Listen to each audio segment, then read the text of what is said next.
దేవుడు మన పక్షమునుండగా మనకు విరోధి ఎవడు?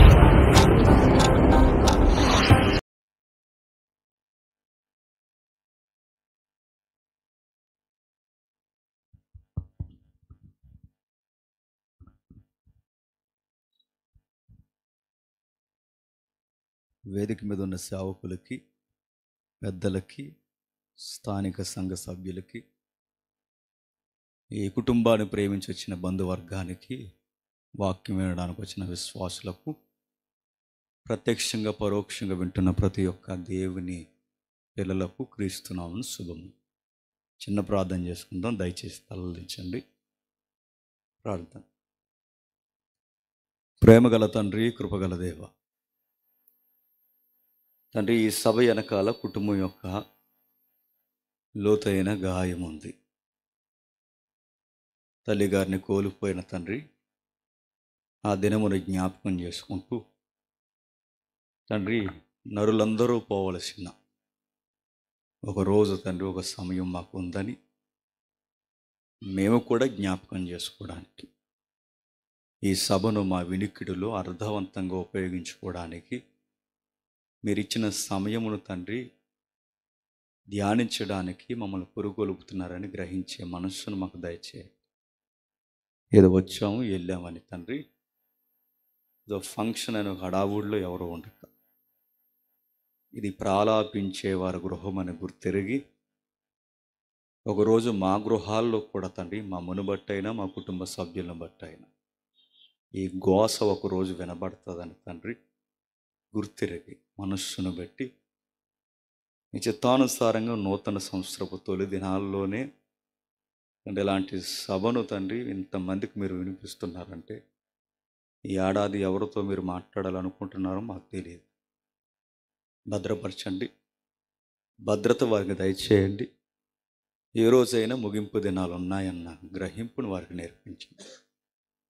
వెళ్ళిపోవలసిన మేము తండ్రి ఏ విధముగా ఎక్కడి నుండి వెళ్ళిపోవాలో, మా ఉనికి ఇలా నుండి పరమునకు ఎలా పెనవేసుకుని ఉండిపోయిందో లేఖనాల వెలుగులో మరొక్కసారి మమ్మల్ని దర్శిస్తారని కోరుతున్నాం తండ్రి. మమ్మల్ని దేశిస్తున్న వారిని, ప్రేమిస్తున్న వారిని కూడా తండ్రి ఈ వాక్యపు ఉనికిలో తండ్రి ఆదరిస్తారని అర్థిస్తూ క్రీస్తునామని ప్రార్థన సమర్పిస్తున్నాం తండ్రి. ఆమె తల్లిగారి యొక్క జ్ఞాపకాలు జ్ఞాపకం చేసుకుంటూ పెట్టిన ఈ సభ, ఈ జ్ఞాపకార్థపు సభ, ఇది క్రీస్తు విజ్ఞాన సభ. నిజానికి జ్ఞాపకార్థ సభలు వాకిటిలోనో మేడల మీదో లేకపోతే ఏదో ఒక మనకి చిన్న సిమెంట్ రోడ్డు మీద జరిగిపోతాయి. ఇది జ్ఞాపకార్థ సభ కాదన్నా, మా తల్లి గారిని జ్ఞాపకం చేస్తూనే మా సమాజానికి, మా ఊరికి సత్యము చెప్పాలని సహోదరులు వారి కోరిక మంచిది. ఏది ఏమైనా ఈ యొక్క సమయం విలువైనది. ఏ సభకి వెళ్ళినా మీ మాటలు బాగా వినాలి. మీ మాటలు ఏమేం మాట్లాడుకుంటారో నాకు తెలియదు, కానీ జ్ఞాపకార్థ సభకు వచ్చిన ప్రతి ఒక్కరూ మనం కూడా ఒక విషయం గుర్తుపెట్టుకోవాలి. మనం కూడా ఒక రోజు చచ్చిపోతాం. మనం కూడా ఒక రోజు చనిపోతాం. మనకు కూడా ఒక రోజు జ్ఞాపకార్థ సభలు పెట్టే గడియలు వస్తాయి. పుట్టినవాడు ఎవడైనా ఒక రోజు ఖచ్చితంగా బయట సామెత చెప్పినా చెప్పకపోయినా గిట్టాల్సిందే. గిట్టినడు మళ్ళీ ఇంకెప్పుడు పుట్టడు కూడా. ఒకరోజు ఇక్కడి నుంచి ఎగిరిపోవలసినది. మానవ ప్రపంచానికి మరిసిపోయి బ్రతుకుతున్న మాటల్లో ఒక మాట, అది కావాలనే మర్చిపోతారు, మరణిస్తామని మర్చిపోతారు. ఆ మాట కూడా ఇష్టపడరు. ఆ మాట చెబుతున్నప్పుడు కూడా ఇష్టపడరు. పొరపాటున ఆ మాట నోటండి వచ్చిందంటే మన భార్య మన నోటి మీద చేసి ఇంకెప్పుడు అలా అనకండి, అది కాదే పిచ్చి మొహం, నువ్వు ఇలాగాని చేసావు, నేను చేస్తానంటే అలా అనకండి, మీకన్నా ముందు నేనే. మనం ప్రేమించిన వారు చనిపోతే మనం తట్టుకోలేము, మనం చూసేవారు చనిపోతారంటే తట్టుకోలేము. చివరికి మనకే చలి జ్వరం వస్తే చచ్చిపోతామన్నంత భయం. డాక్టర్ గారు మన చెయ్యి ఇలా పట్టుకొని ఒకసారి మనమే అలా ఎర్రగా చూసాడు అనుకోండి, ఏం చెప్పండి ఒక నిమిషం, ఆయన ఏం చెప్పకపోతే చాలు ఇంకా ఆ రోజు చచ్చిపోతామ్మా. అంత భయం మనకి, చావు అంటే భయం. ఇంట్లో నుంచి పిల్లలు వెళుతున్నప్పుడు, స్కూల్కి వెళుతున్న టైంలో ఒక తల్లితో కుర్రగాడు ఇలా, అమ్మా వెళుతున్నానే అన్నాడు. ఏయ్ వెళ్తున్నానుగా, వెళ్ళొస్తున్నానని చెప్పు. గుబుక్కుమని తదాస్తు దేవతలో పైనుంచి అటు నుంచి అటు వెళ్ళిపో అంటారు, ఏమని భయం వాళ్ళ అమ్మకి. అలా అంటారు లేదు, తర్వాత విషయం. ఏది ఏమైనా ఆ మాటలు ఇష్టపడం, భయం మనకి. కానీ ఒక విషయం గుర్తుపెట్టుకోండి, చూస్తుండగానే రోజు రోజుకి చచ్చిపోతాం, రోజు రోజుకి చచ్చిపోతాం. చావు అనేది ఒక్కరోజు వచ్చేది కాదు, గుర్తుపెట్టుకోండి, రోజు రోజుకి చస్తాం. ఒకప్పుడు నా ఎంట్రుకలు నల్లగా ఉండేవని చెప్పుకుంటాం, కానీ ఈరోజు ఎంట్రుకలు మెరుస్తున్నాయంటే చావు నీ బాడీకి స్టార్ట్ అయింది, గుర్తుపెట్టుకో. ఒకప్పుడు ఆమడ దూరాన్ని ఉన్న వారిని చూసావని ఈరోజు ఇంత దగ్గరగా ఉన్నా కూడా చూడలేకపోతున్నానంటే నా చూపుకి సావు స్టార్ట్ అయిందని గుర్తుపెట్టుకో. ఒకప్పుడు ఏం తిన్నా అరిగేది, ఇప్పుడు కనీసం పెరుగన్నం తిన్నా కూడా అరగట్లేదంటే నా జీర్ణ వ్యవస్థ చావడం స్టార్ట్ అయిందని గుర్తుపెట్టుకో. ఒకప్పుడు ఎంత బరువైన ఎత్తేవని ఇప్పుడు గిన్నెడు నీళ్లు కూడా పైకి ఎత్తలేకపోతున్నానంటే నా ఓపిక చచ్చిందని గుర్తుపెట్టుకో. ఒకప్పుడు ఏ సొక్కా వేసుకోవాలి ఈదులోకి వెళ్ళడానికని రకరకాల స్టైల్ కొట్టేవాళ్ళు. అద్దం ముందు 60 సార్లు చూసుకుని బయటికి వెళ్ళేటప్పుడు అది ప్యాంట్ వేయాలా, లింగి కట్టాలా, షర్ట్ వేయాలా, టీ షర్ట్ వేయాలని ఇన్ని డిజైన్లు ఎత్తుకున్న మనం ఒకరోజు సొక్కా వేసుకోవడానికి కూడా ఓపిక రాదు, చావు స్టార్ట్ అయిందని గుర్తెట్టుకో. మనమందరూ నేర్చుకోవాల్సిన నిజమేంటో తెలుసా, ఇన్ని రకాలుగా చచ్చి చచ్చి చచ్చి చచ్చి చచ్చి ఒకరోజు పూర్తిగా చచ్చిపోతాం, అదే ముగింపు రోజు. ఇన్ని హెచ్చరికలు మనకు కనబడుతుంటాయి. మన తల చెబుతుంది నువ్వు చనిపోతున్నావని, నీ కంటి చూపు చెబుతుంది నువ్వు చనిపోతున్నావని, నీ సత్తువ చెబుతుంది నువ్వు చనిపోతున్నావని, నీ ఓపిక చెబుతుంది నువ్వు చనిపోతున్నావని. ఎంత దూరమైన నడిచెళ్ళే నీవు 4 అడుగులు బాత్రూంలో కూడా వేయలేకపోతున్నావంటే ఆ అడుగులే చెబుతున్నాయి నీ అడుగులేక పడవని చెప్పకనే చెబుతున్నా. మానవ ప్రపంచం రోజు రోజుకి ఎలా తయారవుతుందో తెలుసా, చావుని మర్చిపోతున్నావు అనుకుంటున్నావా తప్ప నువ్వు మర్చిపోయినా నీ ఆకారం మర్చిపోదుగాక మర్చిపో. అది రోజు రోజుకి జ్ఞాపకం చేస్తుంది, రోజు రోజుకి.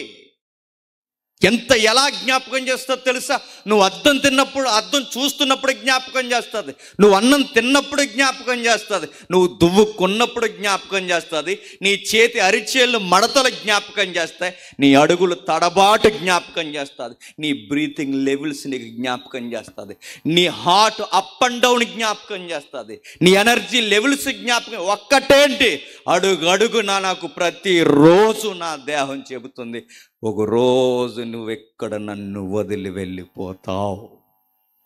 ఖచ్చితంగా వెళ్ళిపోతాం.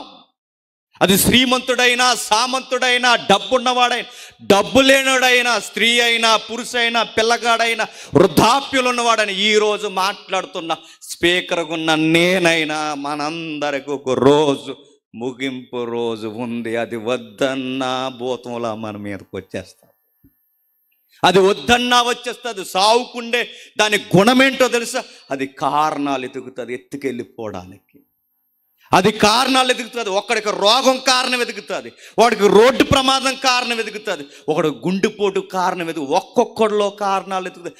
కారణాలు ఏదైనా ఆన్సర్ ఒకటే, చావు, చచ్చిపోతాం. కారణాలు ఎన్నన్నా చెప్పండి, రోగం వచ్చి చచ్చాడా, యాక్సిడెంట్ అయి చనివాడా, లేకపోతే బ్రీతింగ్ అందక ఎలా చనిపోవడం వదిలే, మొత్తం మీద కారణాలు ఏవైనా ఆ చావు వంక పెట్టడానికి కారణాలు ఎదుగుతుంది. అది పాపం వలన వచ్చిన జీతం, దాని మూల్యం ప్రతి ఒక్కడో మోయాల్సినది. ముగింపు దినాలు ఏమన్నా బాగుంటాయంటే ఏం బాగుంటున్నాయండి ముగింపు దినాలు. 30-40 దాటేసరికే మన సరళ రేఖ వంకర తిరిగిపోతుంది. 30-40 తిరిగేసరికి ఒకప్పుడు భార్యడి కాలం అంటే 80-90 బతికేవారు. ఏం లైఫ్ గ్యారెంటీ ఉంది చెప్పండి? తిండిలో క్వాలిటీ లేదు, తాగే పాల్లో క్వాలిటీ లేదు. చివరికి నిన్నగాక మొన్న ఆక్సిజన్ సిలిండర్లో క్వాలిటీ లేదు. వ్యాక్సిన్లు వేసుకుందామంటే వ్యాక్సిన్లు అమ్మేసినోడు ఒకడు, కలిపేసినోడు ఒకడు, వేసుకున్నందుకు పోయిన వాళ్ళు ఒకడు, వేసుకోలేనందుకు పోయిన వాళ్ళు మరి కొంతమంది. ఎక్కడుందో చెప్పండి బతుకు గ్యారెంటీ? బతికేదే లింగుమని 40. ఈ 40లో మళ్ళీ వైరస్లు, ఈ వైరస్లో ప్రమాదాలు. రోగం వచ్చిందిరా దేవుడా అని వెళితే వాళ్ళ మనతో వ్యాపారాలు. ఏముంది జీవితం చెప్పండి? జీవితం ఎడిపోయినా మనం ఏదో బాగుందనుకుని ₹10 ముగ్గు నేను వేసి రామ్మా న్యూ ఇయర్ అన్నాం. మనం న్యూ ఇయర్ కాదు నీకు వచ్చేది. ఎటుపోయినా ఏ సెక్టార్లో నువ్వు చూసినా నీకు సావు రెడీగా ఉందని గుర్తెట్టుకో. ఖచ్చితంగా ఎగిరిపోతాం, ఏదోలా ఎగిరిపోతాం. అందుకే మానవ జీవితాలు 40 WHO 15-20 సంవత్సరాల క్రితం WHO వరల్డ్ హెల్త్ ఆర్గనైజేషన్ ప్రపంచ ఆరోగ్య సంస్థ ఇచ్చిన ఒక రికార్డు మన ఇండియాను గురించి, సగటు భారతీయుడు తినే తిండ్లు బట్టి 60 ఏళ్ళు బతుకుతాడన్నాడు. మళ్ళీ అదే WHO అందే 60కి గ్యారంటీ లేదంది. అంటే 30కే బండి తేడా వచ్చింది, 40కే తేడా వస్తుంది, అయిపోయింది. వృద్ధాప్యం కూడా ఒక సేవకుడు చెబుతున్నప్పుడు ఆ రోజుల్లో నాకు కన్నీళ్ళు వచ్చాయని ఉదాహరణ చెప్తుంటే, ఆ రోజు ఎలా ఉంటుందో తెలుసా? హడావుడిగా తిరిగే మనకి వయసు మళ్ళీ కొలది హడావుడు అలా తగ్గిపోతుంటా. చకచకా పరిగెట్టే మనం కనీసం పరిగెడదామన్న ఆలోచన కూడా మంచిది కాదనుకుంటా. ముగింపు ఎలా ఉంటుంది తెలుసా? నిజంగా చాలా భయంకరంగా ఉంటుంది. 4 మాటలు. ఒకప్పుడు మంచి కూర ఉండకపోతే భార్య మీద తిరగబడతాం. సారీగా సేవటే మొక్కండు టక్క మొక్క తినే ఈ బండి, అదే బండి ఒక రోజు అందట సారీ ఎట్టకపోయావా అంత. ముక్క తింటే ఈరోజు వెళ్ళిపోయేలా ఉన్నావు. ఆ రోజు ఆ ముక్క కోసమే గొడవెట్టావు. వయసు మళ్ళేసరికి ఒట్టిసారిగా అయిపోయావా అన్నా.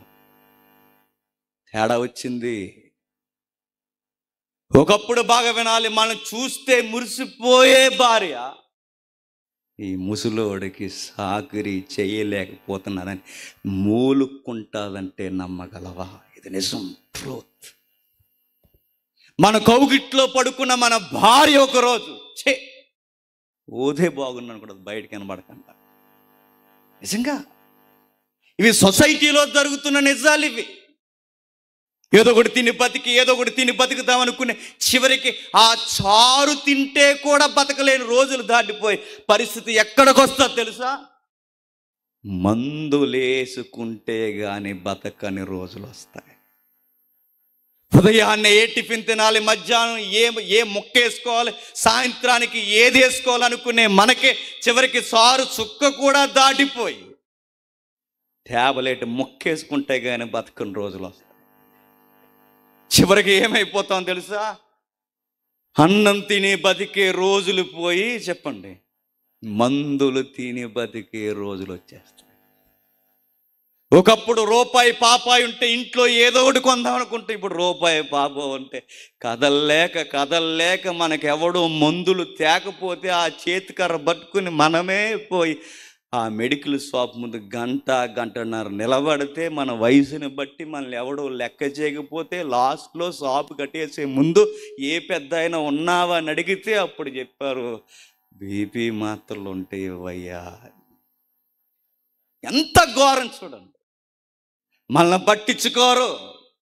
మనం సంపాదించిన రూపాయలతో ఎదిగిన మన మనవళ్ళు మనవరాళ్ళు మన కొడుకులు కూతుర్లు మనకు వయసు మళ్ళేసరికి రే చల్లీలు ఇవ్వండి రా గ్లాస్ అన్నా కూడా నాకు ఖాళీ లేదు నానమ్మా అని చెప్పి, ఒరే ఇక్కడ ఎండ తగులుతుందిరా నన్ను తీసుకెళ్ళి లోపల ఏంటంటే ఒకసారి వాగమంటే నీ ఎల్ఐసి డబ్బులు చేసుకుంటాం. ఎక్కడ దిగిన అలా ఉండు, అత్తమాలని లోపల బయటకు ఎవడం మోస్తాడు. ఈరోజు వినబడతా ఇంట్లో సంపాదించి మొత్తం సంపాదించి కొడుకులకి మనవలకి వాళ్ళు చేతిలో పెడితే, అన్నీ సంపాదించి వాళ్ళ చేతిలో పెడితే మన చేతిలో మనకెట్టారు. చెప్పెట్టి చెట్టు కింద ఉండి లోనకు రావద్దన్న. జీవితాలు ఎలా ముగుస్తున్నాయో చూడండి. ఏ కొడుకులు కూతుర్లను ముద్దాడి మూతుడిసి ముడ్డు తుడిసి అన్నీ తుడిసి వాళ్ళు టాయిలెట్ వేసినా ఏం చేసినా అన్నీ ఓదార్చు. నువ్వు టాయిలెట్ వేస్తే ఆ పై బట్ట కూడా తీరని గుర్తెట్టుకో. నువ్వు ఏమాత్రం సత్తువు లేకుండా కథలు లేకుండా పడ్డావో నేను ఎప్పుడు ఈడ్చేద్దామని చూస్తారు, గుర్తెట్టుకో. చూద్దాం ఒకసారి యోబు గ్రంథం. ఒక భక్తుడు బాధపడ్డాడు ఆ విషయాలు. యోబు గ్రంథం త్వరగా యోబు గ్రంథం 19వ అధ్యాయం. యోబు గ్రంథం 19వ అధ్యాయం. యోబు గ్రంథం 19వ అధ్యాయం. ఒక భక్తుడి జీవితంలో తన జీవితం ఒక్కసారే పెను మార్పులు వచ్చేసరికి ఆయన జీవితంలో జరిగిన అలజడికి ఆయన స్పందన ఎలా ఉందో చూడండి. 19వ అధ్యాయం. అంతటి యోబు ఎలాగూ ఉత్తరం ఇచ్చెను, ఎన్నాళ్ళు మీరు నన్ను బాధించుతారు, ఎన్నాళ్ళు నా ప్రాణ స్నేహితులు అనుకున్నాను రా మీరు, నా ఎన్ను తట్టి నా అనుకుంటాననుకున్నాను రా మీరు. కానీ నాకు విపత్తు జరిగి నా లైఫ్ అలా పడి ఇలా లెగిసేసరికి నా ప్రాణ స్నేహితులు కాదురా, నా ప్రాణానికి సంకటం అయిపోయారు. పైపెచ్చికి యోబుని ఏమన్నా తెలుసా, అందమైన జీవితం నీ జీవితం అడివి అయిపోయిందంటే ఊరకే అయిపోతుందా, నువ్వు ఏదో పాపం చేసుకుంటావు అన్నారు. ఎవరిని? ఈ లోకం ఎలాంటిది చెప్పినా, బాగున్నంత కాలం బ్రదరో బాగున్నంత కాలం అయ్యగారు బాగున్నంత కాలం మనల్ని అలా వాదారుస్తారు. కాలంగో మక్కంగో చెయ్యంగి జీవితం ఒక్కసారి అలా పడాలేసింది అనుకోండి, నువ్వే తేడా చేసి ఉంటావు అంట. యోబుని కూడా అలాగే అన్నారు. యోబు జీవితాన్ని కూడా అలా అన్నారు. సొంత స్నేహితులు పొడి చేశారు, బయట వాళ్ళు పొడి చేశారు. ఎలా ఉండేవాడు ఎలా అయిపోయాడని మొదట బాగానే బాధపడ్డారు. తర్వాత ఇతను ఏదో తేడా చేసి ఉంటాడు, లేకపోతే ఆ దేవుడు ఎందుకు ఇలా మొత్తేస్తాడు అన్నారు. బాధల్లో ఉండి మనం ఏడుస్తుంటే మనల్ని ఇంకా బాధించే మాటలు ఎవడెవడో మన చుట్టూ తిరుగున్నాడు అంటాడు. మనకు గట్టి దెబ్బ ఎవడు కొడతాడు చెప్పనా? దూరంగా ఉన్నాడు కొట్టడు. చెప్పండి. దగ్గరున్నాడు గట్టి కొడతాడు. దూరంగా ఉన్నాడికి ఏమంతుంది కొట్టడానికి? దగ్గరకు ఉన్నవాడే కొడతాడు. యోబు స్నేహితులు బయటి వారు కూడా వదిలే, దగ్గరగుండి ఈ శ్రమలు తన దేహాన్ని కొడితే వీళ్ళ మానసికంగా కొడుతున్నారు. కొట్టారు, ఊరోళ్ళు కొట్టారు, స్నేహితులు కొట్టారు. కానీ విషయం ఏంటి చెప్పనా, తన గర్భాన్ని చింపుకుని పుట్టిన కుటుంబీకులు కూడా ఆ గుండెల్ని పొడిసేస్తున్నారు. అవునా? చిన్న చిన్న కుర్రగాళ్ళు నడవలేనోళ్ళు కూడా యోబుని ఆట పట్టించి అన్నారట, బోసు తాతయ్య ఇంకా బతుకున్నావా అన్నట్టు ఎటకారం చేశారు. చూద్దాం ఒకసారి అదే 19వ అధ్యాయం. 14వ వచనం. నా బంధువులు నా యొద్దకు రాకయున్నారు. మనకి బంధువులు ఎప్పుడో చెప్పనా? చెప్పండి. మనకి బాగున్నప్పుడు అందరూ బంధువులే. ఎందుకంటే మరి బంధువులు అంటే వాళ్ళకి మరొక పర్యాయపదం ఉంది. చెప్పండి. రాబంధులు. మనకి బాగున్నప్పుడే బంధువులు. అందుకే చూడండి, మనం పోయినప్పుడు ఎవడి ఇంటికి రాడు, కానీ మన ఇంట్లో ఫంక్షన్ జరుగుతుందంటే 10 రోజుల ముందు వచ్చేస్తారు. ఎందుకు మరి? రాబంధువులు కదా. మరి మనం పొడిసి తినేవద్దు. వచ్చాడు మళ్ళీ అందరూ గొంతమ్మ కొరకులు, కాయ తేరా, సీసా తేరా, ప్యాకెట్ తేరా, ముక్క తేరా, అత్తేరా, లత్తేరా, ఏమి ఆఫర్లండి. బాగున్నప్పుడు అందరూ బంధువులే, మన పొజిషన్ బాగుందనుకోండి, మనం ఏ ఎమ్మెల్యే ఎంపీ అవ్వంగానే కనీసం ప్రెసిడెంట్ అయిపోయాం అనుకోండి, లోకల్ ప్రెసిడెంట్. అప్పుడు మన గురించి ఏం చెప్తారు తెలుసా? ఆ ప్రెసిడెంట్ గారు ఎవరు అనుకున్నారు తెలుసా? మా బాబాయ్ గారు, అత్తయ్య గారు తాలేక మా మామ ఉండేది నానమ్మ గారిని అట్టింజిట్టు ఆయన మాకు ఇలాగా అవుతాడు అనమాట అంట. ఏదో ఒక బీరకాయ పీస్ కలిపేస్తారు. ఎందుకు? మనకి పొజిషన్ ఉంది కాబట్టి. అదే మనకి ఏ పొజిషన్ లేదనుకోండి, ఆడా జేమ్స్ కాడా ఉండేవాళ్ళు అండి, ఆడ బాగుంటేనే, బాగోకపోతే బంధువులకు కూడా మనం అవసరం ఉండదు. నా బంధువులు నేను బాగున్నప్పుడు తెగొచ్చేవారు నా ఇంటికి, నా పరిస్థితి మారిపోయేసరికి నా దగ్గరికి రాకున్నారు. ఇంకా చెబుతున్నాడు చూడండి, నా ప్రాణ స్నేహితులు నన్ను మర్చిపోయారు. ఎప్పుడు స్నేహితులు చెప్పండి? పాకెట్లో డబ్బున్నప్పుడు, పర్సులో డబ్బున్నప్పుడు స్నేహితులు, అడిగిందల్లా కొన్నప్పుడు స్నేహితులు, పొజిషన్ బాగున్నప్పుడు స్నేహితులు. మన పరిస్థితి ఏమాత్రం మంచం పట్టినా, ఆరోగ్య పరిస్థితులు తిరగబడినా, ఏ శ్రమ అయినా మనం ఊబుల్లోని గెంటేసినా మన స్నేహితులు కూడా మన పేరే మర్చిపోతారు. నా స్నేహితులు నన్ను మర్చిపోయి ఉన్నారు. నా ఇంటి దాసాదాసీలు నన్ను అన్యునిగా అన్యుడంటే ఒకప్పుడు అయ్యగారు నెల అయిపోయింది, అయ్యగారు సినిమాలు వచ్చేసింది, అయ్యగారు జీతం ఇవ్వండి, అయ్యగారు పండుగ వచ్చింది, అయ్యగారు బోనస్ ఇవ్వండి, అయ్యగారు. ఇప్పుడు అన్నారట, ఆయన ఎవరో మాకు తెలియదు. ఓ మాట చెప్పిన, ఎనీ గవర్నమెంట్ డిపార్ట్మెంట్ మీరు తీసుకో, బాబు గారు ఫామ్లో ఉన్నప్పుడే, బాబు గారు అంటే చంద్రబాబు గారు ఉద్యోగం చేస్తున్న ఆఫీసర్ ఫామ్లో ఉన్నప్పుడే దారంట సెల్యూట్లు కొడతారు. ఆయన వస్తున్నాడంటే లేచి నిలబడతారు, ఆయన వస్తున్నాడంటే కుర్చీలు తీసి చూస్తారా, ఆయన వచ్చాడంటే వాటర్ తాగుతారా, కోకోనట్ వాటర్ తాగుతారా, ఏం తాగుతారు, వైరస్ అన్నది ఏమంటారా చెప్పండి. ఇన్ని అడుగుతారు. అదే ఆడు రిటైర్ అయిపోవచ్చాడు అనుకోండి, ఆడు ఎలా వస్తుంటే ఇలా పోతుంటారు. ఏదన్నా పొజిషన్ ఉన్నంత వరకే.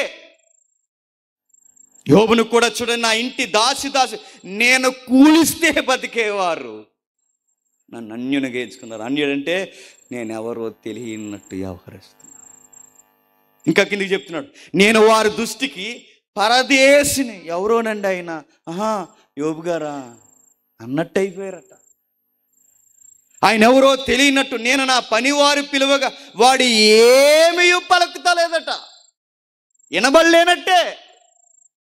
నా పనివాడిని పలుకుతుంటే అసలు ఎందుకు వినబడలేడు, లెగలేడు, తిట్టలేడు, కొట్టలేడు, జీతం ఇవ్వలేడు, అన్ని పొజిషన్స్ అయిపోయాయి, రోగం మీదకి వచ్చేసి ఇంకా ఏమనగలడని వినబడినా ఎలవా అన్నట్టు పోయాడట, పట్టించుకోకుండా పోయాడట. మనం కూడా చూడ, మన ఇంట్లో ఎదురవుతే మనం బాగున్నంత సేపు తాతయ్య వస్తున్నాడు అని భయపడతారు, నాన్నమ్మ వస్తుంది అని భయపడతారు, నాన్న వస్తున్నాడు అని భయపడతారు. మంచం బట్టు నువ్వు అలా మంచం ముందు రే ఆగరా పోయా అని పోతారు. వాళ్ళు ఆగమన్నా ఆగరు. నీళ్ళు ఇవ్వండి అంటే ఎవరు, మంచినీళ్ళు ఇవ్వండి అంటే ఎవరు, అన్నం పెట్టండి రా అంటే పెట్టరు. ఇది తినలేనమ్మా అంటే ఇదే వండం, తింటే తిను లేకపోతే మానే. మానవ బతుకు ఏదేదో స్టార్ట్ అవుద్ది.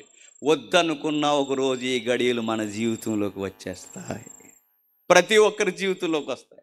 డబ్బు ఉందండి, నా పేరు మీద ఉందనుకున్నావేమో, డబ్బు ఉన్నందుకు ముందే పంపించేస్తారు, ఎందుకంటే నీ పేరు మీద ఉంది కదా. మరి నీకు అర్థమైంది లేదు?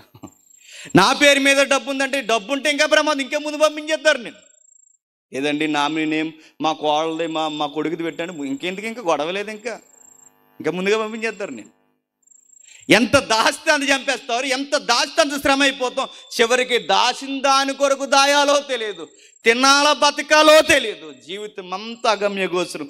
యోబు జీవితంలో ఒక అనుభవం వచ్చింది.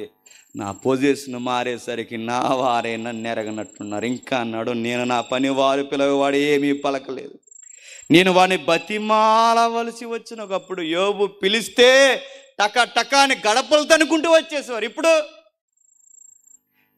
ఒరే కొంచెం అన్నం పెట్టండి రా అని అడిగినా పట్టించుకోవట్లేదట, కనీసం చూడండి రా అంటే పట్టించుకోవట్లేదు. నా ఊపిరి నా భార్యకు అసహ్యం. ఇది మరీ ఘోరంగా ఉంటుందండి.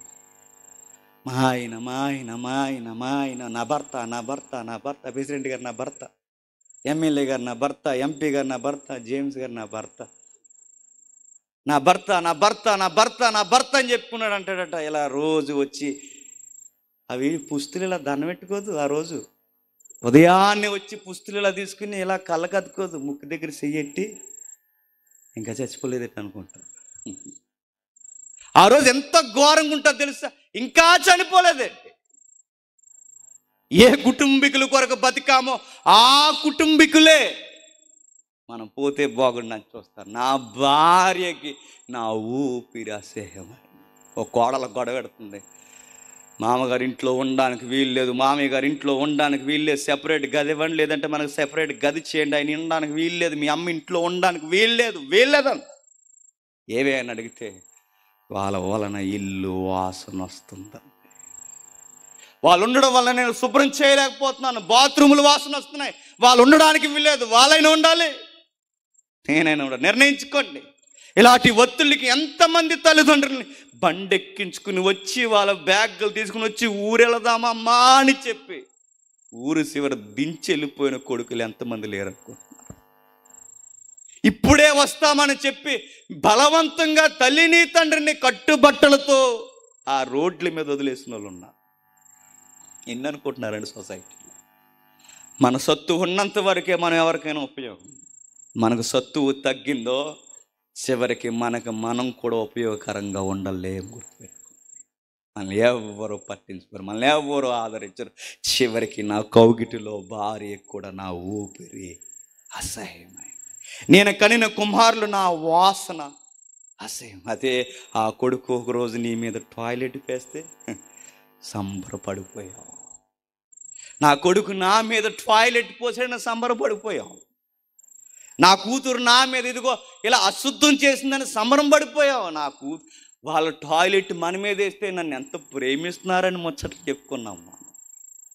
వాళ్ళ నాన్న ఎంత ప్రేమించాడండి, అందుకని వాళ్ళ నాన్న వచ్చినప్పుడు వాళ్ళ నాన్న మీదే పోస్తాడండి. వాళ్ళ మామీని ఎంత ప్రేమించాడు, ఎలా చెప్తాను. వాళ్ళు చిన్నప్పుడు వాళ్ళు టాయిలెట్ పోస్తే మురిసిపోయాం, వారు బయటికి వెళ్తే నాన్న టాయిలెట్ వస్తుందంటే మురిసిపోయాం, వాళ్ళ గోరు ముద్దలు తింటుంటే మురిసిపోయాం, వాళ్ళ బుడిబుడి నడకలు నడుస్తుంటే మురిసిపోయాం, వాళ్ళని ఎత్తుకుని ముద్దాడేసాం, నడవలేక చిన్ని మాటలు మాట్లాడుతుంటే మురిసిపోయాం.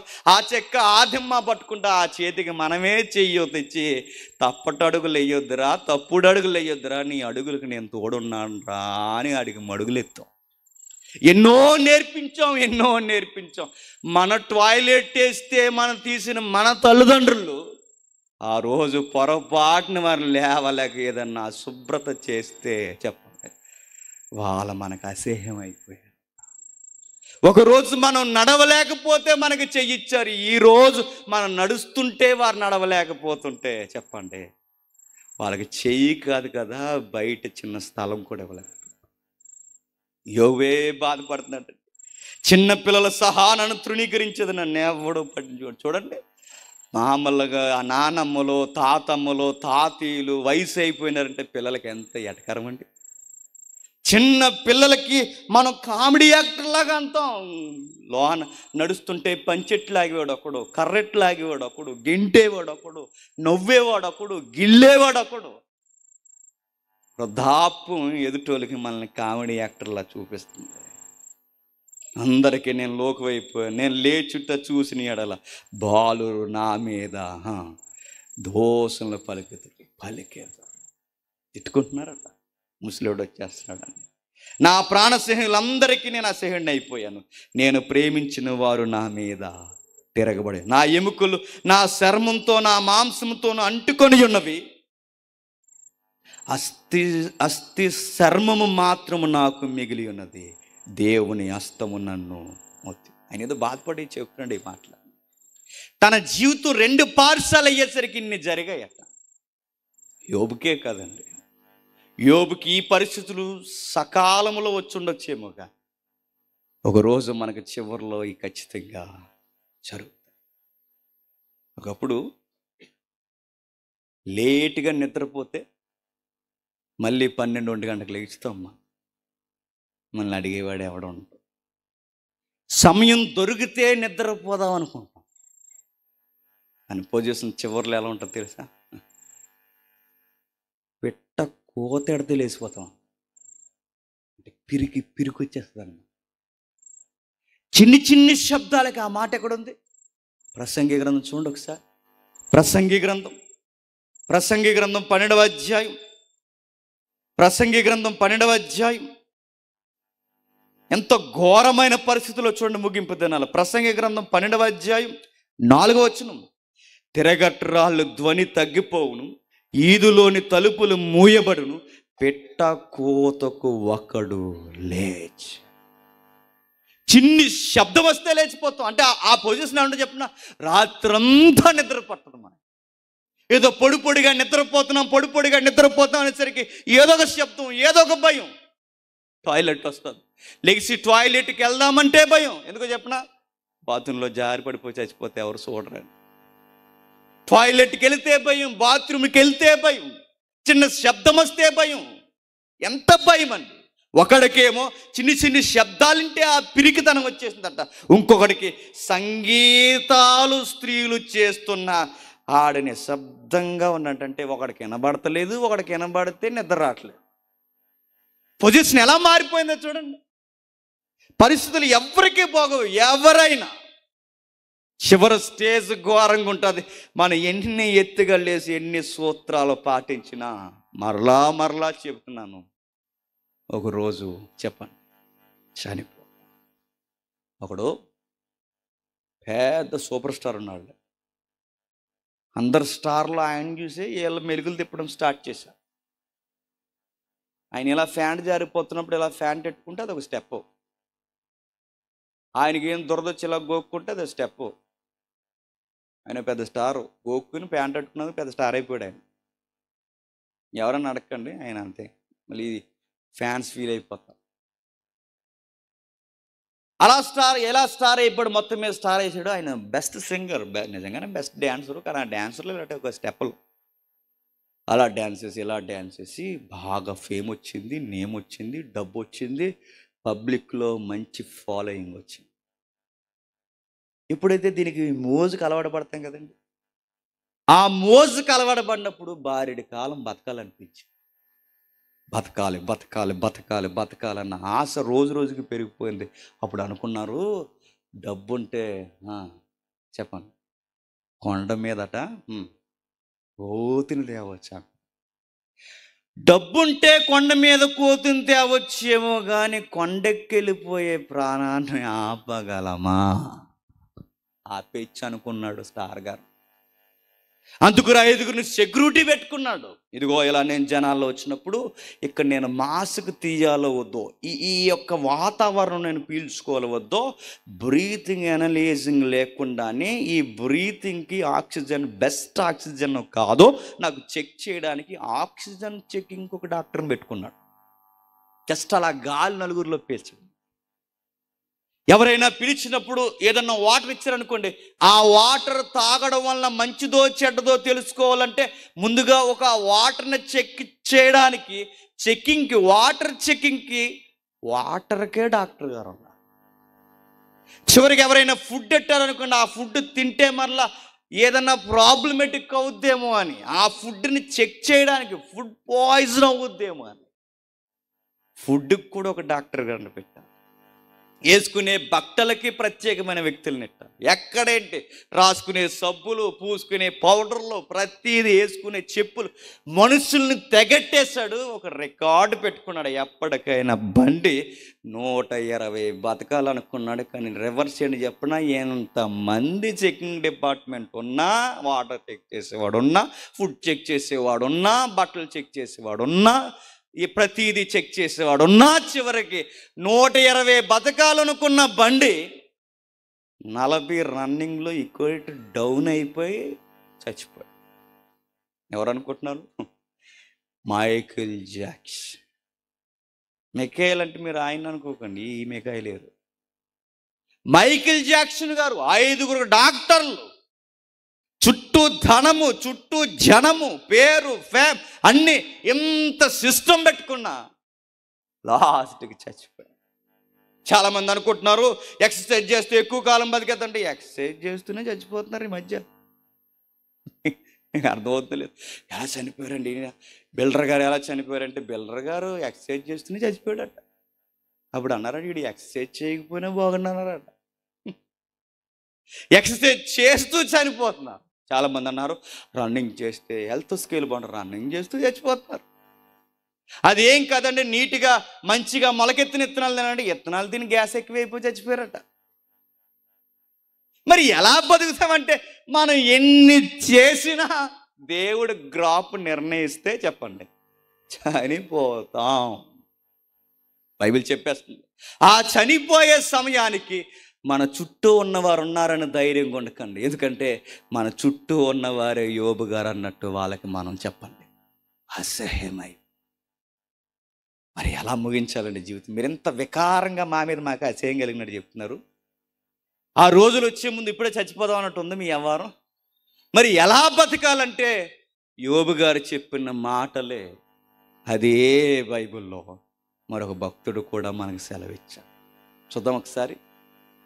ఎబ్రీ పత్రిక 11వ అధ్యాయం, త్వరగా ఎబ్రీ పత్రిక 11వ అధ్యాయం, ఎబ్రీ పత్రిక 11వ అధ్యాయం 21వ వచనం. విశ్వాసమును బట్టి యాకోబు మరణకాలమందు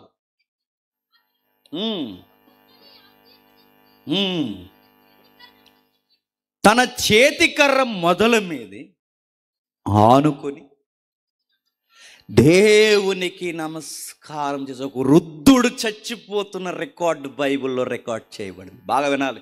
ఇది సవాల్ చేసే జీవితం. మనలాగే పరిగెట్టాడు, మనలాగే తిరిగాడు, మనలాగే చిన్ని చిన్ని టెంప్టేషన్స్ కూడా లోబడ్డాడు. అచ్చు మనలాగే భక్తుడి జీవితంలో 2 తఫాలు ఉన్నాయి, 2 దశలు ఉన్నాయి. ఒకటి ఫస్ట్ హాఫ్, సెకండ్ హాఫ్, 2 ఉన్నాయి యాకోబు జీవితం. ఆ 2 జీవితాల్లో తన జీవితం ముగిసిపోతున్న టైంలో ఎన్నో అనుభవాలు నేర్చుకున్న పెద్ద ఆయన ఒక చక్కటి పాఠాన్ని లోకానికి చెబుతాడు. విశ్వాస వీరుడు ఒక పాఠాన్ని చెబుతూ అన్నాడు, ఇదిగో తన వృద్ధాప్యమందు చనిపోతున్నప్పుడు చేతికర్ర మీద అనుకున్నాడు. దేని మీద? ఆ మాట ఎబ్రీ గ్రంథకర్త కావాలనే రాస్తున్నాడు. చేతికర్ర మీద అనుకున్నాడు. చేతికర్ర మీద అనుకోవడం ఏంటి? చేతికర్ర అనేది ఒకటి గుర్తుపెట్టుకో. ఒకరోజు దేవుడితో పెనిగలాడి తుంటె ఎముక ఎర్రగొట్టించుకున్న అనుభవం మీద అనుకుంటున్నాడు యాకోబు. అది కావాలని ఎబ్రీ గ్రంథకర్త రాస్తున్నాడు. ఆయన చేతికర్ర మీద ఆనుకుంటున్నాడంటే ఆయన చనిపోయే సమయానికి దేని మీద ఆనుకుంటున్నాడు తెలుసా? దేవుడిచ్చిన అనుభవం మీద ఆనుకుంటున్నాడు. దేవుడిచ్చే అనుభవాలు, పాఠాల మీద ఆనుకుంటున్నాడు. ఇసుక్కోవట్లేదు, వేచారిపోవట్లేదు, తిట్టుకోవట్లేదు. ఆ అనుభవం మీద ఆనుకొని చెబుతున్నాడు, బిడ్డలారా చనిపోయే ముందు ఒక మాట చెబుతా, నెరవేర్చండి రా అన్నాడు. చనిపోయే ముందు ఒక మాట చెబుతాను, నెరవేర్చండి. నాకు ఒక ఆశ ఉండిపోయింది, ఒక తృష్ణ ఉండిపోయింది. ఆ ఆశని విశ్వాసుని కుమారులుగా నాకు నెరవేర్చండి రా. చనిపోయే ముందు మనకేం ఆశలు ఉంటాయండి? అమ్మ రేపు ఎల్లుంటే చచ్చిపోయావు అని అంటే, అవునా బిర్యానీ తెచ్చారా అని. చచ్చిపోయే ముందు కూడా తిండే. ఇంకా రేపో మాపో చనిపోతామంటే రే ఇంకే ఈసారికైనా కనీసం ఒక హాఫ్ అంటే ఏంటది? ఆ బిర్యానీ కాదు, చెప్పండి. హాఫ్ అన్న తినరా. తాగి చచ్చిపోతున్నారు, తిని చచ్చిపోతున్నారు. మరికొంతమంది ఉన్నారులేండి, అలా తీసుకెళ్ళి ఏదో చూపించి చంపేయండి రా. ఎందుకు ఇంకా లాస్ట్కి మళ్ళీ నిన్నేవాడు చూడండి. ఏ వింత కోరికలు, నాలాంటి పిచ్చి కోరికలుగా చనిపోతున్నప్పుడు చాలామంది, అయ్యో లాస్ట్గా ఆయనకి సినిమా చూపించండి, లాస్ట్గా పార్కు చూపించండి, లాస్ట్గా బిర్యానీ చూపించండి, లాస్ట్గా క్వార్టర్ చూపించండి. కాదు, యాకోబు అన్నాడు, లాస్ట్గా నాకు దర్శనం ఉంది, అది చూపించండి అన్నాడు. నా జీవితానికి ఒక విధానం ఉందంటే, చనిపోయేటప్పుడు ఒక వ్యక్తి ఈ భూమి మీద తన మజిలీని ఎలా ముగించాలంటే బైబిల్ చెప్తుంది, యాకోబు భక్తుల్లాంటి వారి వలె ముగించాలి. ఏముంది పెద్ద అయినా నీ విజన్ ఏంటని అడిగితే చెప్తున్నాడు. చూడండి, చూద్దాం ఒకసారి. ఆది కాండానికి తవ్వుదాం ఒకసారి. ఆది కాండం 49వ అధ్యాయం, ఆది కాండం 49వ అధ్యాయం, ఆది కాండం 49వ అధ్యాయం 33వ వచనం. ఆది కాండం 49వ అధ్యాయం 33వ వచనం. యాకోబు తన కుమారులకు ఆజ్ఞాపించుట చాలించి మంచము మీద తన కాళ్ళు ముడుచుకొని ప్రాణము విడిచి తన స్వజనుడు. ఆ మాట మీకు ఎలా ఉందో నాకు తెలియదు, కానీ సంతోషం వచ్చేద్దండి ఆ మాట చదువుతుంది. చనిపోయే ముందు యాకోబు ఎలా చనిపోయాడట? చాలా అందంగా అలా కాళ్ళు ముడుచుకుని అలా చనిపోవడంలో కూడా అందంగా చచ్చిపోయాడు. ఎంత అందంగా చనిపోతున్నాడు చూడండి. యాకోబు తన కుమారులకు ఆజ్ఞాపించిన చాలించి మంచం మీద తన కాళ్ళు ముడుచుకొని చనిపోయే ముందు తిరిగి లేని ప్రసంగం చేసి అలా కాళ్ళు ముడుచుకొని వెళ్తున్నాను రా అని వెళ్ళిపోయాడు. వారెవ్వా అనిపిస్తుంది మరణం. ఎంత బాగా చనిపోయాడు చూడండి. మనం చనిపోయేటప్పుడు కాళ్ళు ముడుచుకోము, నోరాలు చదివా భయంతో చచ్చిపోయాం. మనం నోట్లో గొడ్డెట్టి నోరు దగ్గర నొక్కి దాన్ని క్లిప్ పెట్టి అది ముయిదే.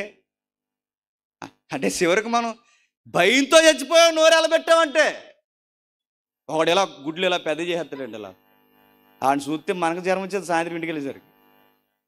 వాడు గుడ్లు పెద్ద చేస్తాడు, ఒకడు నోరు ఎలాగే ఒకడు ఎలా బిగిసిపోతాడు, ఎలా బిగిసిపోయేలా ఆడి చేతిలో లాస్ట్లో చెయ్యట్టామంటే ఇంక మనం చెయ్యి అంతే. ఇక ఒకడు బిగిసిపోయి చచ్చిపోతాడు, ఒకడు నోరు బిగించి చచ్చిపోతాడు, ఒకడు నోరు ఎలబెట్టి చచ్చిపోతాడు, కళ్ళు బిగించి చచ్చిపోతాడు.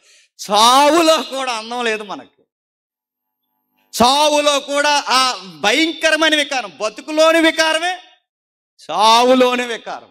కానీ భక్తుడిని చూడు, చనిపోవడంలో కూడా అందం ఉందట. అందం ఎంత క్యూట్గా చనిపోతున్నాడు చూడండి.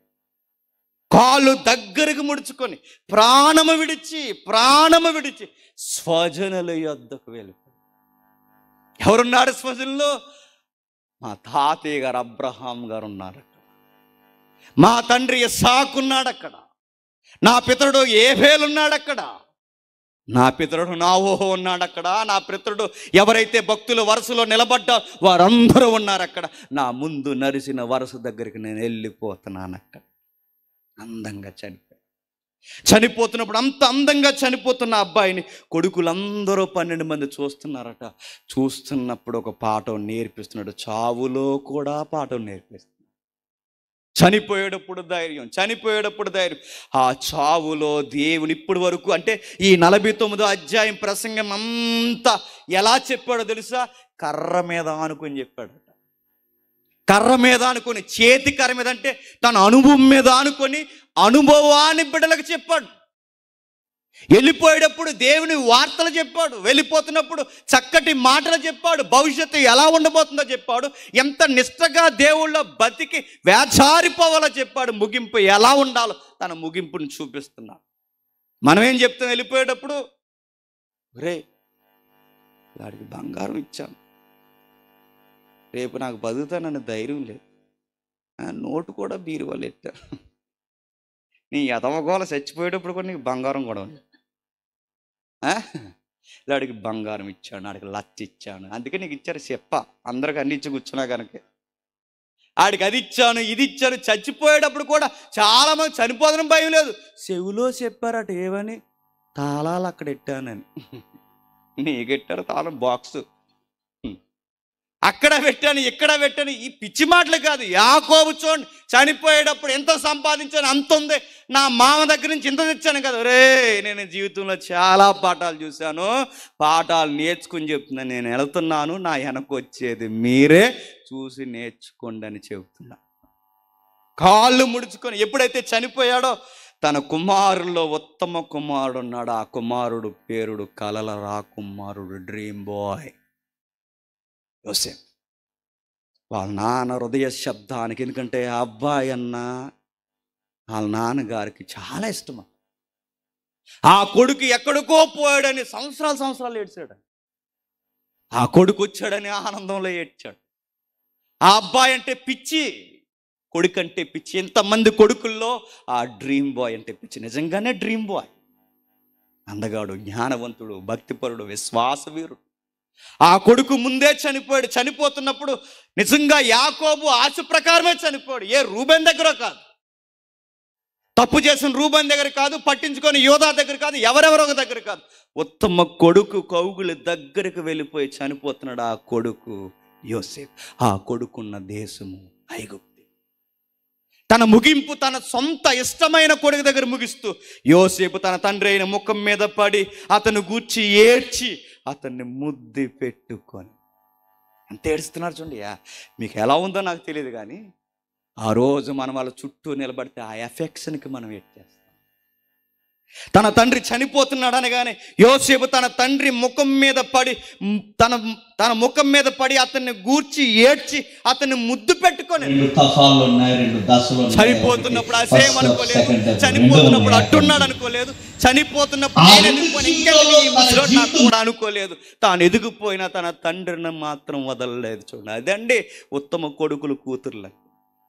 ఈరోజు మనం కదులుతున్నాం, ఈరోజు మనం బాగున్నాం, ఈరోజు మనకి కాలు చేయి ఆడుతుందని మనకి వయసు అయిపోయిన తల్లిదండ్రులు ఉండేసరికి పట్టించుకోవడం మన. కానీ యోసేపుని చూడు, తాను బాగున్నా తన తండ్రి బాగోకపోయేసరికి తాను తన తండ్రిని ముద్దాడి ఏడుస్తున్నాడు, కదలలేని మంచం మీదన్న తన తండ్రిని పట్టుకో. అవుంటున్నారా? కన్నందుకు వాళ్ళకి తీర్చే రుణం ఏదన్నా ఉందంటే ఆ మాట తెలుసన్నారు, తెలియక అన్నారు, నాకు తెలియదు. కానీ కదలలేనప్పుడు మనల్ని ఎత్తుకున్నారు, వాళ్ళ కదలలేనప్పుడు చెప్పండి మనం ఎత్తుకోవాలి. ఈ సబెట్టిచ్చిన రవ్వన్న అది చేశాడని నేను నమ్ముతాను. 3 ఏళ్ళు సాకాడండి తన తల్లిని, 3 ఏళ్ళు. అవసరం లేదు, తనకు వయసు అయిపోయింది, ఆ పట్టించుకోవడం మానేస్తే ఆ రోజు వెళ్ళిపోయానండి. కుటుంబం అంతా ఎలా ఉన్నా తను మాత్రం కొడుకుగా అమ్మను ఏడ్చేవాడు. ఇలా దారంటే వచ్చిన ప్రతిసారి సేవకులను పిలిచి ప్రార్థన చేయండి అన్న మా అమ్మ కోసం. తల్లి కోసం ఎంత పిచ్చోళ్ళని ఈ తరంలో ఎక్కడ చూడలేదు. తల్లి కోసం ఇంత పిచ్చిగా ఏడ్చిన ఎక్కడ చూడలేదు. తల్లి కోసం పిచ్చిగా లక్షలు ఖర్చు పెట్టాడు. కదలలేని అమ్మకి గాలేస్తా లేదని తన మానేసి తన తల్లికి ఏసీ వేయించాడు. ఆశ్చర్యం వేసిందండి, ఇలా చూడాలి తల్లిదండ్రులని. బాధపడిపోయాడు, కుమిలిపోయేవాడు, బాగుపడితే బాగున్నాను అమ్మ అనయ్య. ఈరోజు మా అమ్మ ఇలా చూసిందని, ఇలా అడిగిందని, మాట్లాడింది, చిన్నపిల్ల మాట్లాడుతున్నాడు చెప్పేవాడు. ఎవరినైనా అంత ప్రేమించడం లేదో నాకు తెలియదు, కానీ తన తల్లిని చాలా ప్రేమించాడు. ఎందుకని చెప్పున్నా, ఇది దేవుని కుమారుల లక్ష్యం.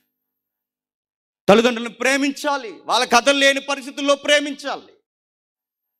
మొన్న ఒక వార్త నాని, ఈ మాట నేను బయటకు చెప్పకూడదు, కానీ పేర్లు చెప్పిన మాట.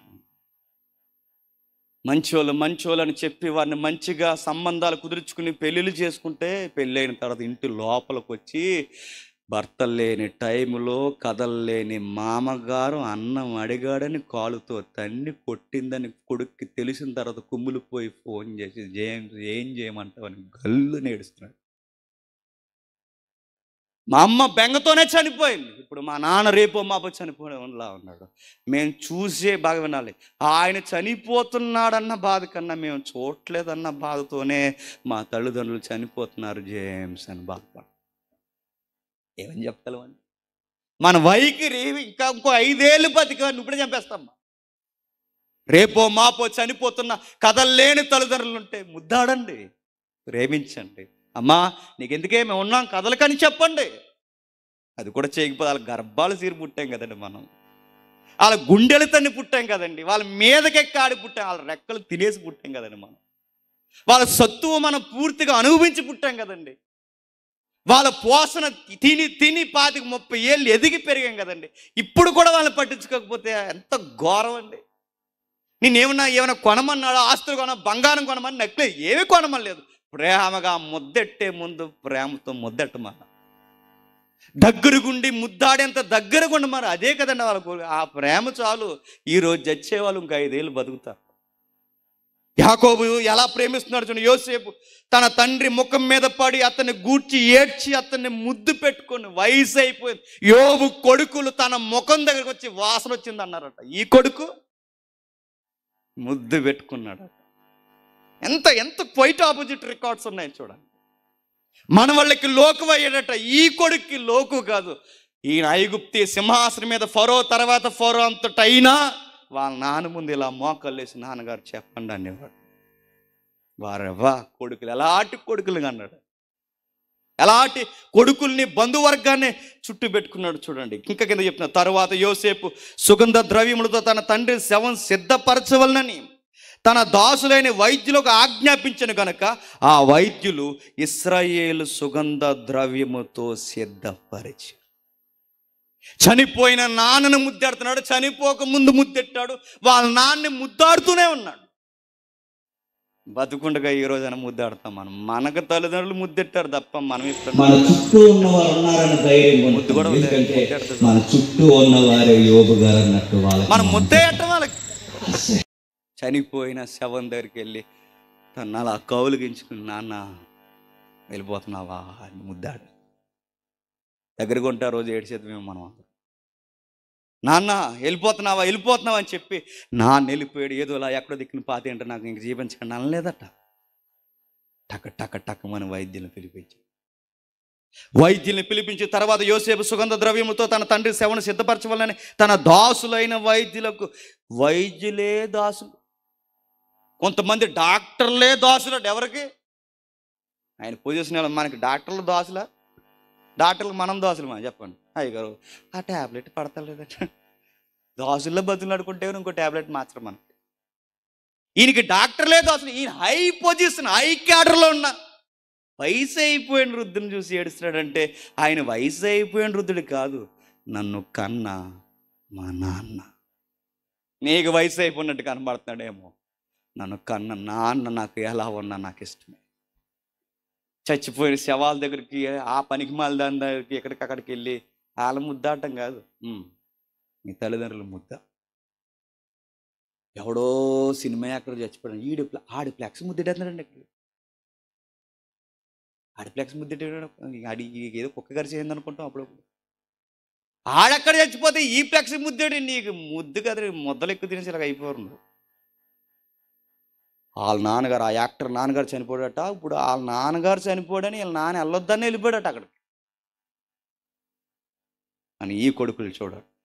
వైద్యం తప్పించి సుగంధ ద్రవ్యాలతో సిద్ధపరిచిన వారి కొరకు దినములు సంపూర్ణమగులట్లు అతని కొరకు 40 దినములు సంపూర్ణమైన అతను గూర్చి ఐగుప్తీయులు 70 దినాలు అంగలార్చి. వైద్యం ఎన్ని రోజులు చేశారు తెలుసా?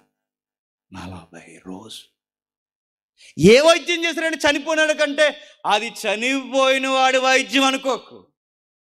చనిపోయిన ఒక శవం మరలా భద్రంగా లేవడానికి చేస్తున్న ఐగుప్తి వైద్యం, ఇశ్రాయేలుకి చేస్తున్న వైద్యం. ఏ వైద్యం? మీకు ఓపుకుంటే గూగుల్ అడగని చెబుతుంది ఆ వైద్యం. ఈరోజు అప్డేట్ టెక్నాలజీలో ఇప్పుడు చనిపోతుంటే చాలామందికి తెలివితేటలు ఎక్కువైపోతున్నారు.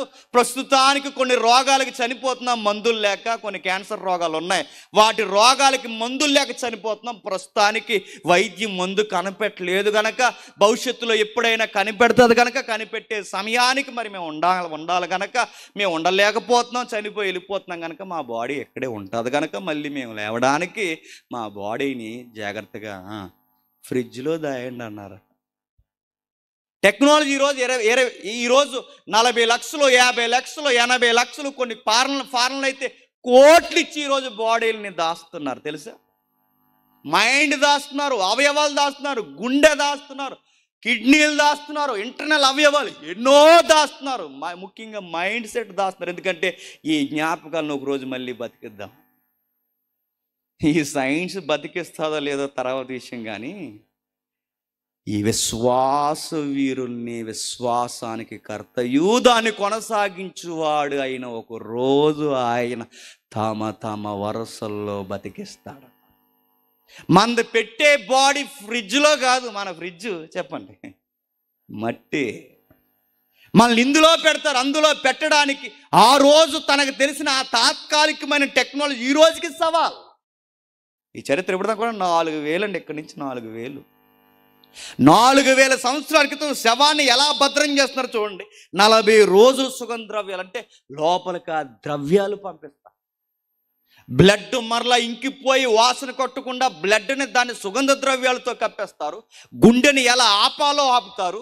రంధ్రాలు లోపల గుండా వెళ్ళి బ్యాక్టీరియా ఫామ్ అవ్వకుండా అనేకమైన వైద్యాలు జరిగించి ద్రవాల చేత పూసేసి ఇప్పుడు ఈ బాడీ ఎంత నిగనిగలాడుతుందో ఆ బాడీని అలాగే ఉండేలా కొన్ని 40 రోజులు దాని జాగ్రత్తగా సిద్ధపరిచి ఒక బాక్సులు అలా పెడతారట. అప్పుడు పెట్టిన శవాలు గుర్తుపెట్టుకోండి, అప్పుడు పెట్టిన శవాలు నిన్నగాక మనం దొరికితే ఈజిప్ట్ ఫరో గారు ఇంకా అలాగే ఉన్నారు తెలుసా. 4000 సంవత్సరాల క్రితం ఫోటోలు, 4000 సంవత్సరాల క్రితం శవాలు ఇప్పటికీ అలా ఉన్నాయి. ఎలా ఉండగలిగే? అక్కడున్నంత టెక్నాలజీ ఎలాంటి శవాన్ని భద్రం చేస్తారు, శవాన్ని దాస్తున్నారు. ఎందుకు శవాన్ని దాస్తున్నారంటే యోసేపుకి ఒక విషయం తెలుసు, యాకోబుకి మరొక విషయం తెలుసు. వాళ్ళిద్దరికి ఒక మాట్లాడుకున్నారు. రే నాయన, నీకు విషయం చెప్తున్నా, ఆ విషయాన్ని ఖచ్చితంగా నువ్వు జరిగించు, నేను వెళ్ళిపోతున్నాను, మీకు చివరి మెసేజ్ చెప్పి వెళ్ళిపోతున్నాను, ఆ విషయంలో జాగ్రత్త అని చెబుతుంటే ప్రేమించిన కొడుకు దగ్గరకు వచ్చి అన్ని చక్క పెడుతున్నాడు. ఐగుప్తీయులు అతన్ని గూర్చి 70 రోజులు ఏడ్చారు. ఎవరిని గూర్చి? యాకోబును గూర్చి 70 రోజులు ఏడ్చారట.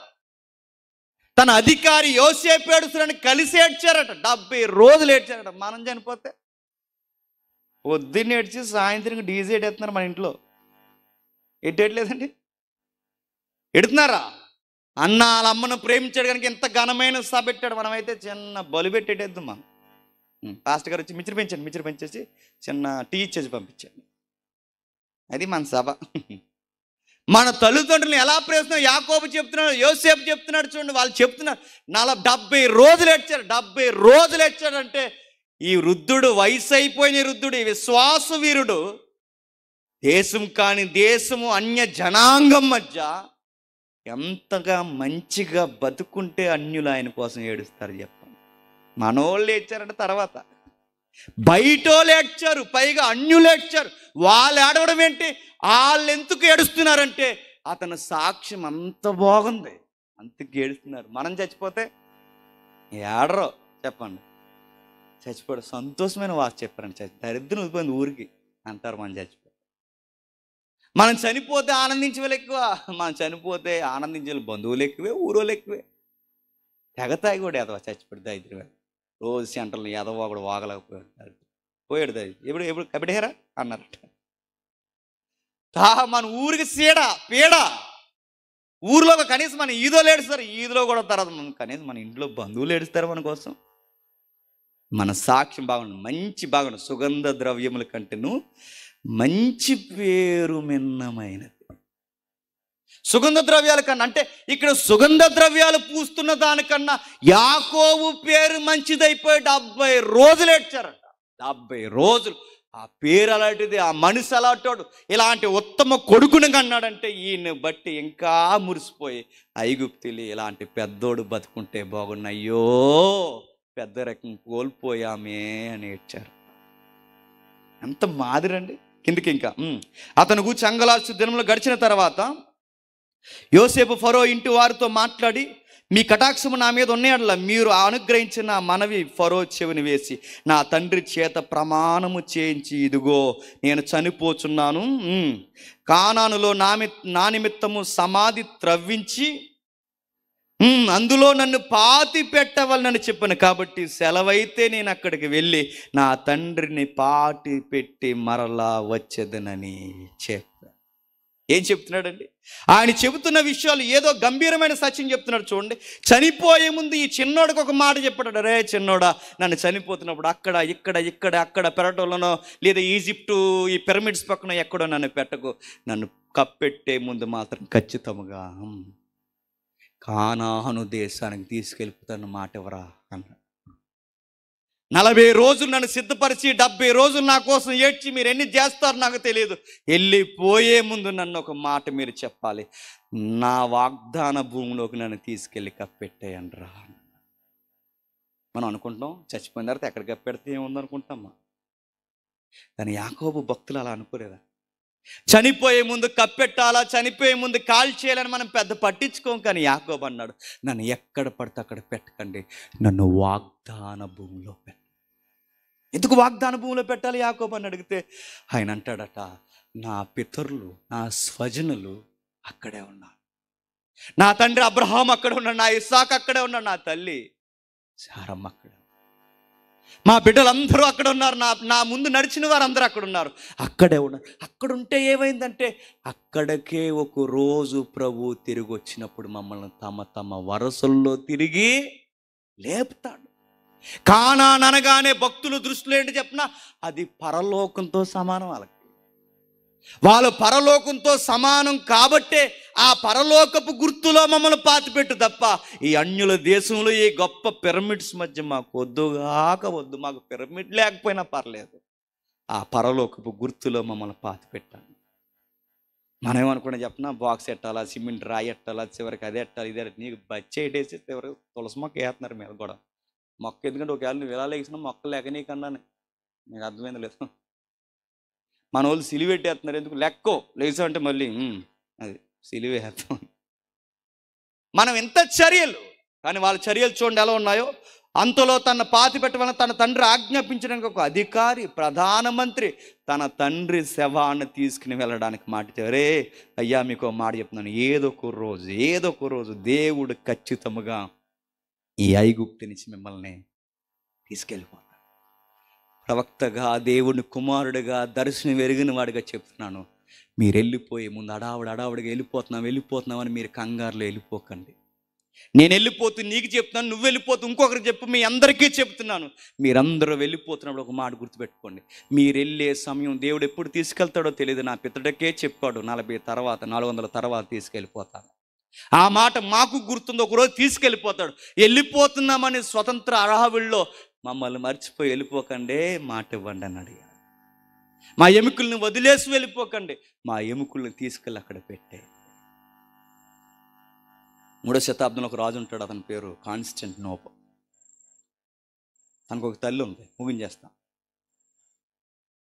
తన తల్లి ప్రపంచ దేశాలకు అపోస్తులు ఎక్కడెక్కడో చెదిరిపోతే ఒక్కొక్కరు అపోస్తుల శవాన్ని ఎత్తుక్కుందంట. చరిత్రలో రాయబడిన మాట చెప్పు. అపోస్తులు అయిన వారు ఎక్కడెక్కడ పాతి పెట్టబడ్డారో అక్కడికి వెళ్ళి ఆ శవాలను ఎత్తుకురమ్మని రాజు తల్లిగా భారతదేశం వచ్చి తోమస్ శరీరాన్ని కూడా పట్టుకెళ్ళారని వార్త, చరిత్ర. ఆంధ్రే ఎక్కడో ఆ దిగువ ప్రాంతాల్లో ఉంటే అక్కడికి వెళ్ళి తీసుకొచ్చిన చరిత్ర. 12 మంది అపోస్తులు చరిత్ర అంతా తీసుకొచ్చి ఆ చుట్టూ అలా దగ్గరగా శవాలన్నీ కప్పెట్టి వాళ్ళ కొడుకుని అడిగిందట, నేను చచ్చిపోయినప్పుడు కూడా వాళ్ళ పక్కనే నన్ను కప్పెట్టే అందట. ఎందుకు? ఆవిడకి అర్థమైన పరిధిలో ఉన్న మాట ఏంటి చెప్పనా, వేల దేవుడైన మన దేవుడు ఒకరోజు తిరిగి వచ్చినప్పుడు, వాళ్ళని లేపినప్పుడు వాళ్ళతో పాటు నన్ను కూడా తిరిగి లేపేస్తాడనట. ఒక రాజుగారి తల్లి దర్శనం అంత బాగుంది, ఒక రాజుగారి తల్లి యొక్క ఆశ అంత బాగుంది. మనకి రే పాలరాయి వేసినా లేవు, పాలరాయి వేయండి, మార్బుల్ వేయండి, అదే వేయండి, ఇది కాదు మన దర్శనం.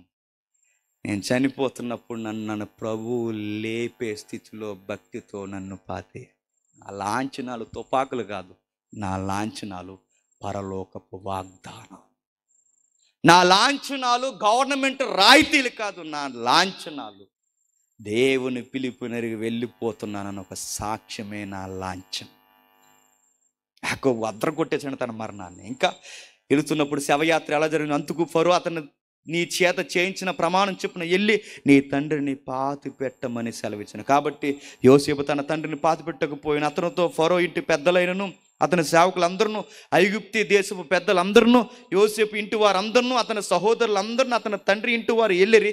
వారు తమ పిల్లలు, తమ గొర్రెలు, మందలు, పశువులు మాత్రమే గోసేన దేశం విడిచిపెట్టి మరియు రథములను రౌతులను అతనితో వెళ్ళినందున ఆ సమూహం బహు విస్తారమాయ.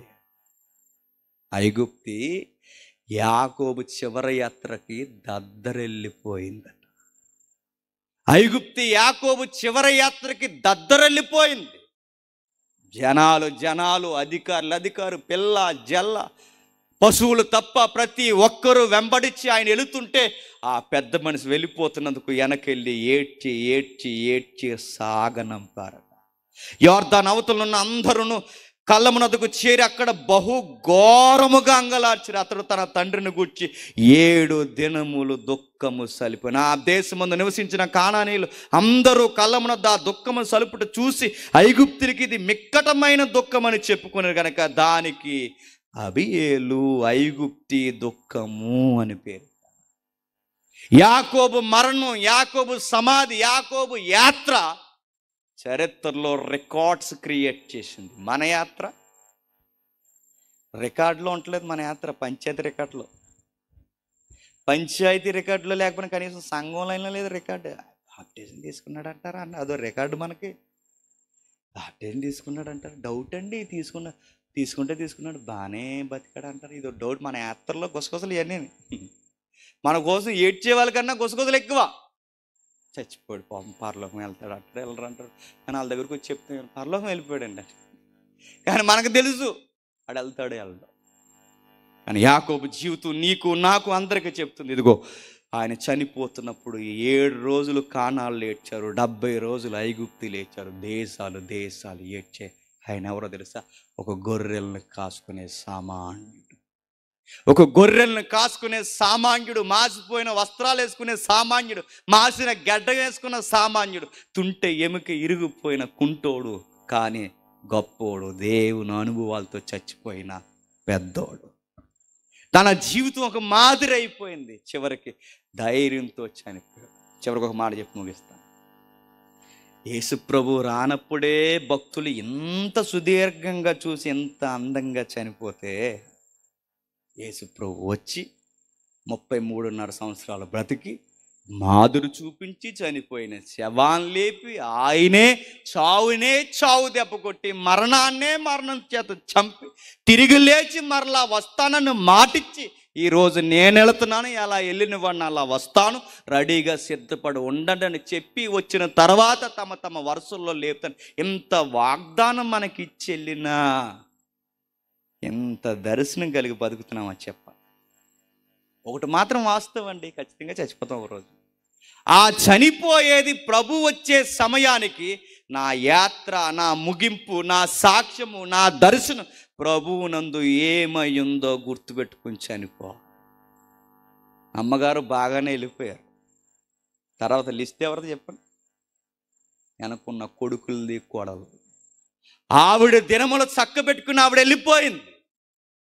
ఇప్పుడు మీ దినాలు స్టార్ట్ అయ్యాయి, గుర్తుపెట్టుకోండి. ఇదేంటండి ఇలాగే మాడతాం మేము, అది మమ్మల్ని ఎవరు పిల్లరు. తర్వాత మీది వెళ్ళిపోతున్న వారిని చూసి మనసుని పెట్టాల్సింది ఎడు తెలుసు, మనం కూడా ఒక రోజు వెళ్ళిపోతాం. ప్రాలాపించే ఇంటికి ఎందుకు వెళ్ళమన్నాడు? అక్కడికి వెళితేనే పాఠాలు తెలుస్తాయి కనుక. ఒకరోజు మనం వెళ్ళిపోతాం. ఈ టైంలో రవి గారిలో ఏమన్నా లోపాలుంటే సరి చేసుకోవాల్సినదే. తన కట్టుకున్న భార్యలు ఏమన్నా లోపాలుంటే సరి చేసుకో, తన కుటుంబ సభ్యుల్లో ఎవరికైనా లోపాలుంటే సరి చేసుకోవాలి. ఎందుకంటే ఆమె రాక, ఆమె పోక చెప్తుంది, ఒకరోజు నేను కూడా పోతానని.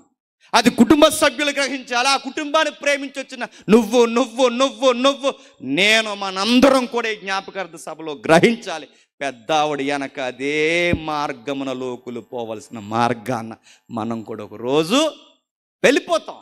ఆ వెళ్ళిపోయేది దుఃఖపడుతూనో, ఏడుస్తూనో, చేతులు బిగించో, కళ్ళు బిగించో, నోరావలించో కాదు.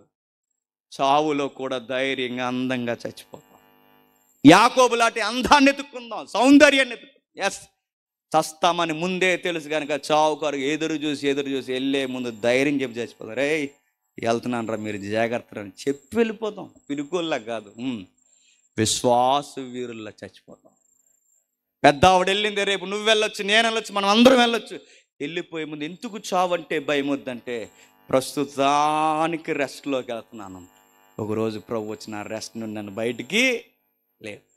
యాకోబు శరీరాన్ని సుగంధ ద్రవ్యాలతో దాసారేమో, నా ప్రభు ఈ మట్టిలో దాస్తున్నాడు, నన్ను ఒక రోజు లేపుతాడు, ఖచ్చితంగా లేపుతాడు. నా ముందున్న అపోస్తులను లేపుతాడు, నా ముందున్న పితరులను లేపుతాడు, నా ముందున్న సేవకులను లేపుతాడు, ఒకరోజు ఈ పెద్దావుని లేపుతాడు.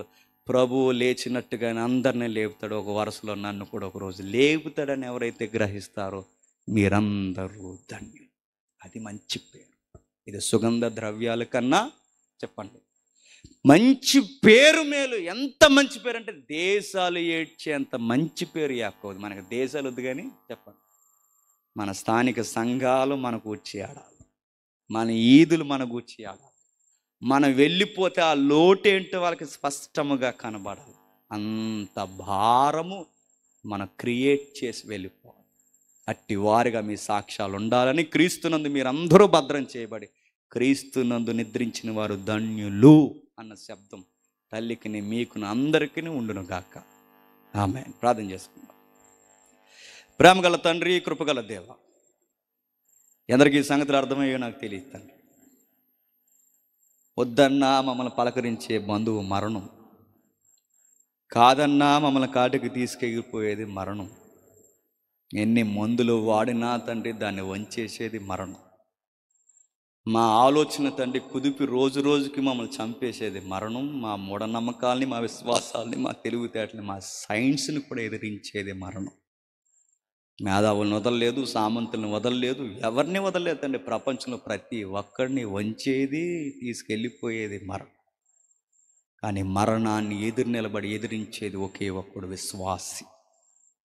అది లిస్టులో తండ్రి యాకోబు ఉన్నాడు, ఆ లిస్టులో తండ్రి యోబు ఉన్నాడు, ఆ లిస్టులో తండ్రి భక్తులు ఉన్నారు, ఆ లిస్టులో తండ్రి అందరికన్నా పైన తండ్రి వారికి గుర్తుగా విశ్వాసమును కర్తయు దాన్ని కొనసాగించువాడైన మా యేసునాథుడు మిసుతుడు ఉన్నాడు. చావుకే సావు దెబ్బను కొట్టి, మరణాన్నే మరణం చేత కొట్టి తిరిగి లేచి మాటిచ్చి వెళ్ళి మరలా వస్తానని చెప్పాడు తండ్రి. మాకు చావు అంటే భయం లేదు. వెళ్ళిపోతాం, ఏదో ఒక రోజు వెళ్ళిపోయే మేము తండ్రి యాకోబుల అందంగా మేము వెళ్ళిపోతాం. మేము వెళ్ళిపోయిన లోటు స్పష్టముగా కనబడాలి. ప్రతి ఒక్కరూ తండ్రి రథువులతోనూ రౌతులతోనూ యాకోబుకు వచ్చి ఎలా ఏడ్చారో తండ్రి మా గూర్చి తండ్రి, మా ప్రియులు, మా చుట్టూ ఉన్నవారు, సమాజం మా కొరకు తండ్రి ఏం కోల్పోయామన్న లోటుని స్పష్టముగా సాక్ష్యాన్ని మాకు ఇవ్వండి తండ్రి. ఇంటిని వాదార్చండి, రవన్న తండ్రి ధైర్యపరచండి, తన కుటుంబ సభ్యులను తండ్రి మరింత ఆదరించండి. అలాగే తండ్రి ఈ సభకు వచ్చిన ప్రతి ఒక్క బంధువర్గాన్ని తండ్రి ఈ మాటలు ప్రేమించి చెప్పారు, ఈ మనస్సును పెట్టే ధన్యత ఇవ్వండి. ఈ విలువైనవి తండ్రి జీవిత సత్యాలు తండ్రి. ఈరోజు సత్తు ఉందని ఎంత దూరమైన పరిగణన, రేపొద్దున మా కుటుంబ సభ్యులకి మేము అసహ్యం అవుతాం. అలా ఉండకుండా ఉండాలి అంటే వృద్ధాప్యం వచ్చే వరకు ఎత్తుకునేవారు మేము పుట్టిన మమ్మల్ని కన్న పిల్లలు కాదు తండ్రి. వృద్ధాప్యం వచ్చే వరకు ఎత్తుకునేవాడు నీవే, సత్తువు తగ్గకుండా మరణంలోకి తీసుకెళ్ళేవాడు నీవే. మోసేకు సత్తువు తగ్గలేదు, కండ్లు మందగించలేదు, కానీ మరణంలోకి ఆయన తీసుకెళ్ళారు. ఆయన ఎవరికి అసహ్యం అవ్వలేదు, కారణం ఆయన మరణం మీకు ప్రీతికరం. యాకోబు మరణం ఒక అందం, భక్తుల మరణం ఒక సాక్ష్యం. ఏది ఏమైనా కొత్త నిబంధన త్యాగము తండ్రి మాకు నిలువెత్తు అర్థము తండ్రి. ప్రతి ఒక్కరికి ఈ మాటలు మనసును పెట్టండి. మమ్మల్ని తండ్రి మరింత ఆదరణతో, కుటుంబాన్ని ఆదరణతో నడిపించినందుకు మీకు వెనలేని స్తుతులు స్తోత్రములు చెల్లిస్తూ మీకు లొంగిపోతూ క్రీస్తు నామమున ఈ ప్రార్థన సమర్పిస్తున్నాం తండ్రి. ఆమేన్, ఆమేన్, ఆమేన్.